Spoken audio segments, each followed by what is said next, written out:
அர்த்தம் இன்றி சுற்றித் திரியும் உன் மனதை இந்த காணொளி வழியே தெளிவுபடுத்த வந்து இருக்கும் என்னை நீ எப்படி எடுத்துக் கொள்கிறாய் என்பதில்தான் இருக்கிறது. நான் என்னை அடைந்தவர்களை எப்படி வேண்டும் என்றாலும் அடைவேன். அதற்கு உதாரணமே இந்த காணொளி. இதை விளையாட்டு என்று என்னும் உயிர்க்கு நான் அப்படியே விலகி சென்று விடுவேன். உனக்கு கூற இருக்கும் சொற்களை கேட்டு அதன்படி நட.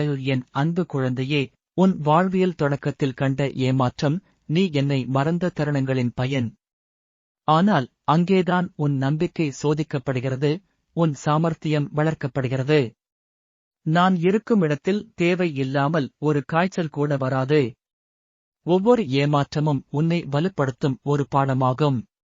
அந்த வலிமையே உன் ஜீவனின் அடுத்த படி ஏற உதவும். நீ கேட்கிறாய், எப்போது நல்லது நிகழும் பிள்ளையே? நல்லது அன்றே தொடங்கியுள்ளது. நீ அந்த நல்லதின் வருகையை உணர மறுத்திருப்பதாலே அது தெளிவாக தெரியவில்லை. இதோ வெகு விரைவில் உன் வாழ்வில் பொன்னான காலம் பிறக்கும். உன் முயற்சியில் தளர்ச்சி இல்லை என்பதையும் உன் நம்பிக்கை குனிவதில்லை என்பதையும் நான் அறிவேன். அடுத்த 5 மாதங்கள் உன் சோதனை நேரத்தின் இறுதியாயிருக்கும். அதன் பிறகு உன் வாழ்க்கையில் ஒளியோடு ஓங்கி நிற்பாய். என்னை அழைத்தால் நான் உன் வழியில் ஒளி வீசுவேன். நீ துணிந்தால் உலகமே உன் பின்னால் திரும்பும். என் ஆசீர்வாதம் உன்னுடன் இருக்கும். உனக்கான நாள் தொடங்கிவிட்டது. இதை நீ நம்பினால் ஓம் சரவணபவ என்று பதிவு செய்துவிட்டு இந்த காணொளி வழியே நான் அனைவரையும் அடையும் படி செய்துவிடு.